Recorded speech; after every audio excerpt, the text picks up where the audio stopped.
Straight to the Na point. orita mahigala sa atong dugang mga hisgutanan ro buntaga mga sukid tigpaminaw.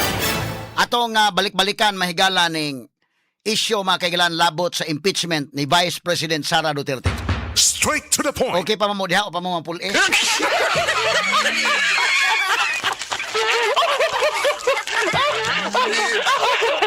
Kini mga kaigalan kung imong tan-awon sa aktual na gyud nga trial mo na kung giingon kaniadto pa. Nga lahi kini mga kaigalaan sa dito pa sa Quadcom o dito pa sa House Committee on Justice kay kini mga congressmen og sila mangutana wa mga higalay magbuot nila unsaon na papangutana o di sila kauyon sa tubag pwede nila mahigalang i-contempt. So mabutang mga kaigalaan sa ilang gusto nga mabati nga tubag mo ilang gusto. Karon pag-abot sa impeachment trial makabawas man ang defense kay doon na may portion nga cross-examination. Di matinaw na hinuon sa publiko, maklaro na hinuon sa publiko unsa gid ning maong kaso di ay nga gipasaka batok ni Vice President Sara Duterte. Straight to the point. Karon natinaw mga kaigalaan sa mga kuha auditors nga gipresent. Muna kong ingon, in fairness sa prosecution no, magpaabot ta basin doon na pa ilaing mga witnesses nga ilang ma-present nga buhan maka-prove sa ilang mahigalang evidence in chief, maka-prove sa ilang kaso. Kay so far, kaning duha ka mga tagakuha mahigala pulos gud ni angkon. Nga ila pulos sa recommendatory. So kung recommendatory, dili pa final. Ang dunay final mga higala nga moingon nga dunay failure to liquidate ang Office of the Vice President, ang komisyon mismo. Nya ako nang example kagahapon nga kanang notice of disallowance sa hitabo na Cebu City. Wa magpasabot nga notice of disallowance kurakot na ang usa ka opisyal nga mao mga higalay responsableng ni gawas ng maong funds, nagasto ng maong funds. Manay kong giingon si Mayor Mike Rama, way kaso labot anak mga higala nga kadtong iyang gipanghatag tong kwan. Although nagbagulbol yung mga tao ato, ano niya man gamit ang 20,000 pesos alang sa mga empleyado City Hall. Di ningon nang kuha nga notice of disallowance. Apilar sila nga amo i-explicar. Nga tagaan magka-chance gud sa kuha nga explain nimo. Nganong naunsa man ni? Mo explain mahigalang City Hall nga kanang panahon naman gud bagyong Yolanda na og katong linog.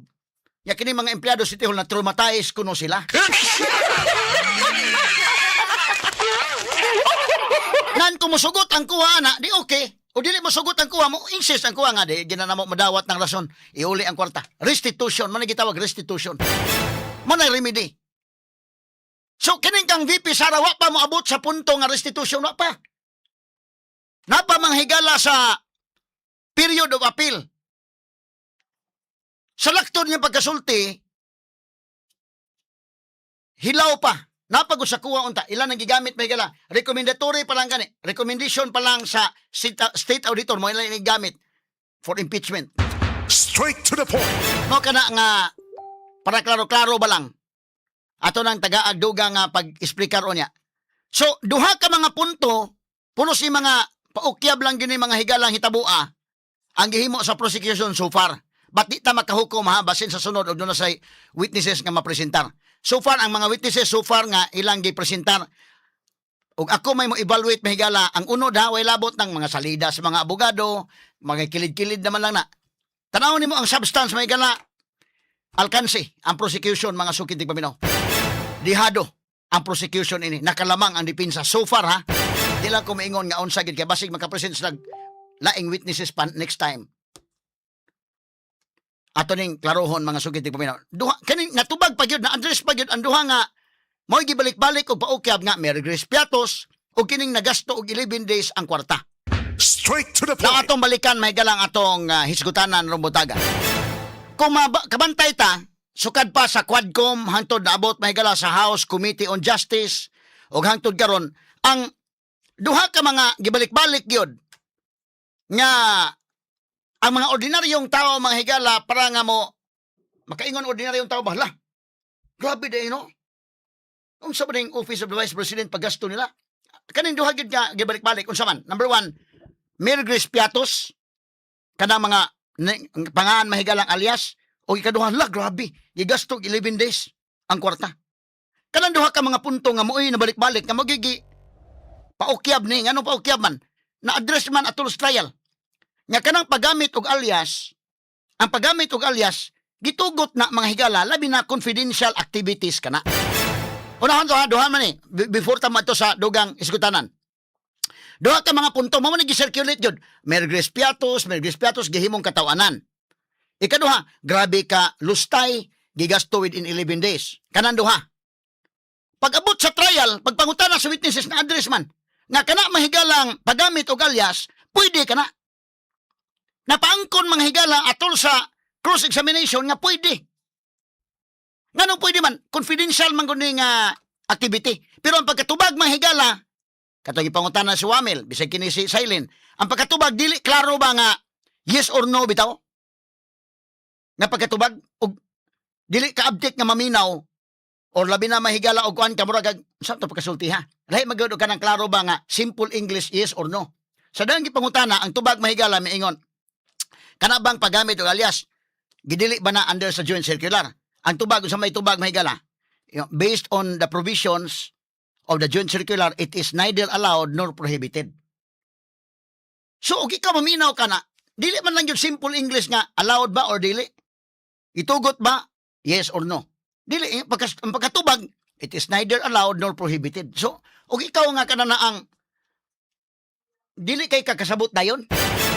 Pero sa may pasabot na, it is neither allowed nor prohibited. Sa ba, wala mga higala, silent ang circular. Ang exact words nga gisulti na aning auditor, based on the provisions of the joint circular, it is neither allowed nor prohibited since the joint circular is silent as to that. Sa binisaya pa, base sa provision sa joint circular, wala gitugot, wala po gidili. So muna paminawan ni murag, medyo dili gyud kay klaro ba? It is neither allowed nor prohibited. Pero ug abtik ka mahigala magkakuan nga wa sa to pa gitugot. Mura man ang pagkasulti ba bitaw nga kini ato ron ha atong pagkantahon ang kada usa. Ni Muel mo kanta kada usa ron, Gerald ikaw inday Maris Nestor mo kanta taron sa video kay nato. Way pugsanay pero wa poy balibaray. Ay!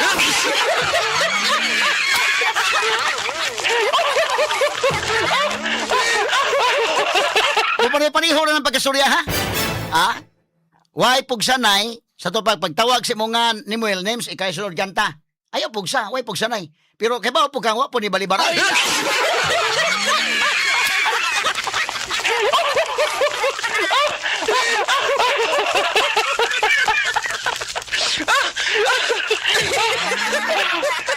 Kada yung paggamit sa alias, it is neither allowed nor prohibited. But pasabot na pwede. Atong ipatin-aw og klaro para di malibog ang mga tao ba? Paggamit og alias, pwede. In fact, mahigala mo na giingon, ang joint circular is silent. Nganong pwede man? Because clearly, this is about intelligence or confidential works. Munang allowed yun na. Kanang mga military mahigala nga, kita kay uniform personnel sa military, lahi ng ila.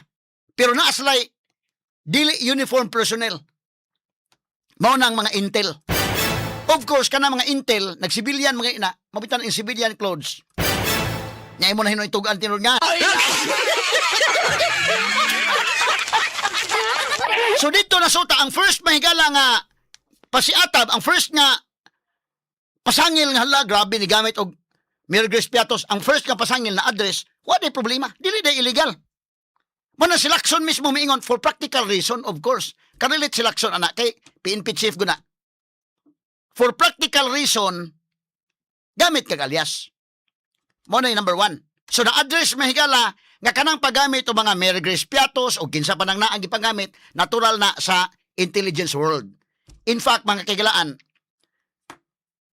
o kang kanang ka Marcos nga, dako man ang ka Marcos, kay kang Sara, 125 million man ang iyang OVP, kwan? Intelligence Fund, ang katong sa DepEd, mahigala na abot mo 600 sa DepEd. Pero kanang ka Marcos, 4.5 billion ko na niya. Kada tuig. Billion na niya. Wala sa imbestigahe. Ako, og lakip na ka na sa mga military ha, sa PNP o sa Army. sigurado gyud ko nga nanggamit na sila og mga aliases ang man nga intelligence kon man na. Workman. So na-address ani mahigala pag abot sa trial, naklaro na noon nga pwede ra di ay ang alias. Ikaduha kini mga higalang 11 days. Gilustay ni Inday, sara ang kwarta. Within 11 days. Na kada quarter, ang pagawas mahigala maka-cash advance kada quarter. Mo nang na, ang pangutana, nga naangkon nining mga kuha auditors, every quarter, mapagawas ang kwarta. Gastuhon siya in 1 quarter. Illegal ba kung gastuhon siya within 90 days? Dili. Illegal ba kung gastuhon siya within 60 days? Dili. Illegal ba kung gastuhon siya 11 days? Dili. Sa to pa ang pagasto within 11 days, within the bound of the law. Dili sa supak sa balaod. Nga naman, kanagong pagasto mga sukitig paminaw, depende maguna sa pag-justify. Sad. Tagantang mo example ha, para nga, sayon sabton sa to mga kaigsunan. Ani ni, ang ato example. Kanagong pagasto sa kwartang dali ra, aron nga maklaro gina to. Ala, grabihan 125 million gigasto in 11 days. Ngayon sa man na ng Senate karon silang impeachment court. Kanang impeachment karon Senate, ikapila nga adlaw na, ika-15. Katong ika-11th day nila. Karon ika-15th day naman, tag 25 million per day. Sa ika-11 kaadlaw sa Senate trial, pila man? 11 times 25 million. Pila man sa 11 days. Niabot ng 275 million. So saway-saway sila nga, gigasto 125 million in 11 days. Kamo, sa 11 days, pila may nagasto? 275 million. Karon ika-15th day na trial. Pila na may nagasto na? 15 times 25 million per day. Pila may nagasto? 375 million. Pero gawas ana mga kaigalaan, ang eksplikasyon nato kanang paggamit sa kwarta, kinalan nga, kanana ang dili ni mo hukman dayon, ang usa ka tawo nga giunsa niya ang kwarta mga sukitig paminaw nagasto within anak nga mga adlaw. Akong tagaan mog example ha, inani. Aron nga, sayon kayong sabton. Naibana karon Inday Maris, nga nanarbaho construction worker. Wa mga higala sa usa ka buwan kausar na siya muuli sa probinsya. Narbaho siya. Sagad naman narbaho. Muuli man sa usa ka semana kada weekend. Kani iya kay layo-layo para makadaginot sa priti sa usa ka buwan kausara. Kanang usa ka buwan pa dili sud sabton, ibutanta ang iyang sweldo iyang gitigom. Nya nalibrihan naman sa kaon dito sa bank house. Ibutanta tigom ka sa 10,000. Ang iyang tibuok usa ka buwan yang trabaho 10,000. Di ta lang i-complicate og dakong kwarta gyud. 10,000 lang. Pag uli niya karon, iyang gihatag sa iyang asawa, turnover sa asawa, kausama sa ni ulo sa kabuan, iyang turnover 10,000. Usa ka weekend, anak. Sabado siya na uli, pagka-Domingo, anak. Niingon niyang asawa, mubalik na sa trabaho po kay Lunes sa pod. Kumusta ang kwarta day? Ming asawa, nahurot na daw. Ikaw ba nasuko kay kaha, nahurot in 2 days? Pero, ayaw hukmi dayon ng asawa. Nga naman, malagmit manghigala mo explica na dong. Bantay ba ya?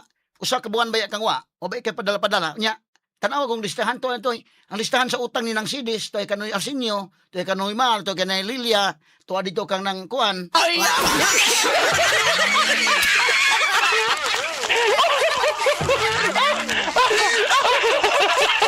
Nahurot gyud dong ka ang bugas di ay. Nya da pa imong anak mo nga abra manig dako ni dili makakaon. Ay!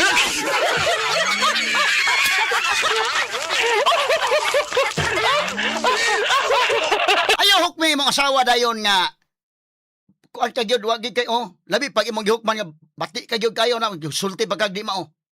Mingon asawa nimo tanawang lista dong tos ka kunay. Ila kanoy Mar, ila kanoy Sidis, tos ka ano Rasinyo, dai ka nang Lilia to sa ila ka kuan.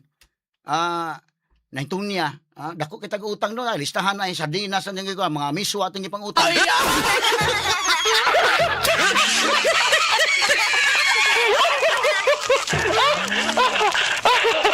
Ay mga tindahan ako ipanganlan amo ning utanganan sa una sa amo. Ay!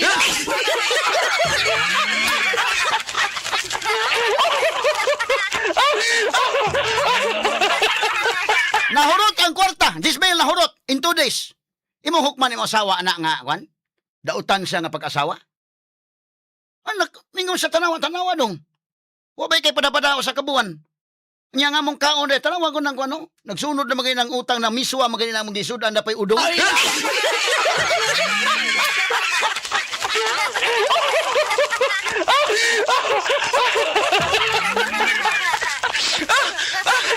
Ayaw tanawa ang bati nga nagasto na ko na dayon for 2 days. Muna mo balik na pagkagpanarbaho, kay wa man ako nakurakutang kwarta. Na, kumpletong listahan ay. Tanawa dito. Napay mong anak ay, ngutang pagkrayula, napay utirkulo.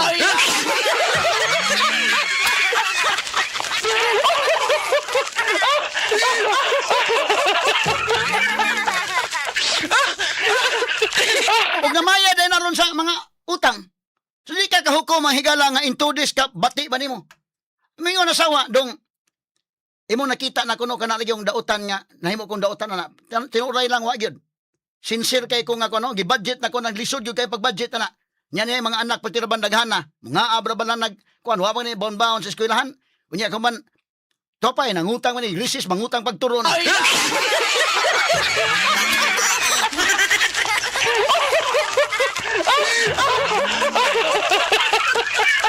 Nya gusto gyud ka dong nga kanang imo i-confirm ato as ni Mar, ato as ni nang CDs tanawa na ang malistahan nato diha. Unsa man nangayo pa kag certification?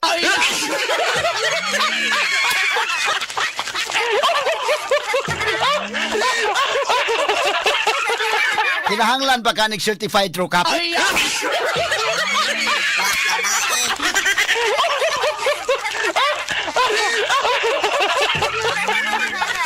Ato na nga katawa mahigala. Ayaw tanawa na nga imuon ko nimong dautan tungod ana.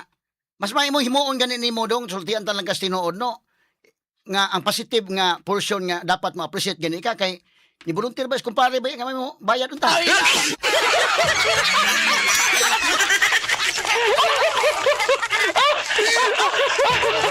Nga wa ko musugot kana may positive dong.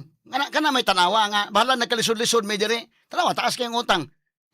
Ufir ba ito sa kumpare nga di ko no kung magkautang-utang sa may muhatag kung tao ko akong gibalibaran kana mo'y tanawa ang positive na ko dong.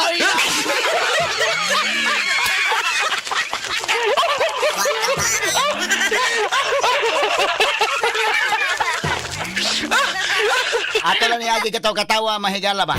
So kanang pagastos kwarta wa man ta mahibaw ana agod niya tungod sa kanagod mga higalang fourth quarter of 2022.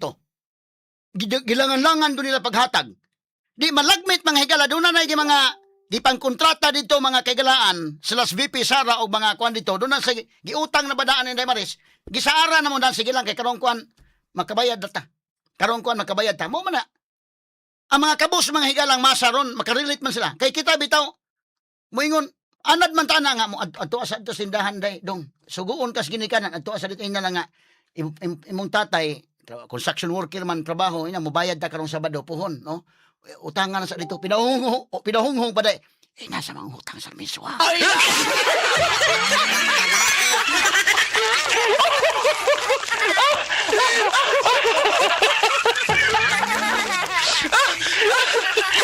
Ini na may sweldo karong kuan wa pa ganin mo boto sweldo giutang na daan nya abot sweldo na hurot na kay gibayad sa utang imo day ipakasanon.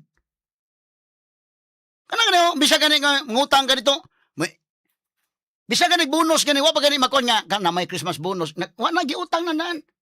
Na may Christmas bonus godong nya ma'am ato kas tindahan ato nang CDs ito nang kanang naman madawat nga bonus gud karon kuan. Putangan lang sa mi kay bayaran lang gini gabot sa bonus. Inigabot sa bonus, butan ta 10,000 hurot nimo bayad. Imo na inon nga grabe sa kadlaw ra tian nimo eh.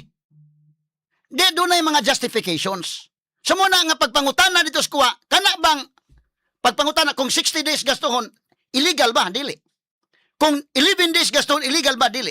So napatinaw din ang duha ka mga butang, ang paggamit og alias og ingon man mga higala ang paggasto sa 11 days. Og kana mga sukitig pamina illegal ba? Dili. So muna kung ingon, og tanawon nimo ang substance no sa mga testimonya, ay na lang sana ka mga abogado dito naglalis ana niya mo na ikuan niya nahiwi ang mga baba na nagtuo ang laway unsa ba ha?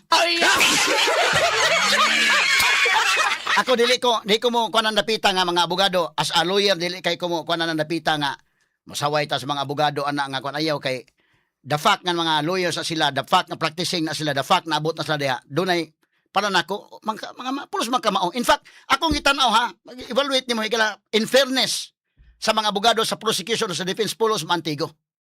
Ako may nga man ko kanas kapunan kay bawon man nimo nga may laki gis kapunan medyo na sa pangidaro na lang niya ron, nagkapoy na siya ba? Pero may laking babuan mo, dali maka-bounce back. Ang kontra mahigala, bisag bata pa, sukol yun sad. Mantigo sad. Pero di wala na ko natanawa. Tanawa ang substance yun. Nga ta substance, malipat mangutani nga. Ang atong komentaryo na, tuwa na niya, human, ngising-ngisi itong tapad ni ko, na, ayaw, ato ka sa actual nga substance kaso. May kawa, mangyod taon? Wala. So far, no, kung wag, dihado yun manghigala ang prosecution ron.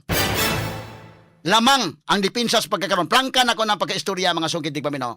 Prangka ko ng pag-istorya. Di tanang atik-ating istorya. Prangka pagka-istorya sa pagkakaroon. Alanganin sa kaon kayo ang prosecution, mga sugid di paminaw. Madugay saka ni, di ba kay kapuyon sila ni kalaki.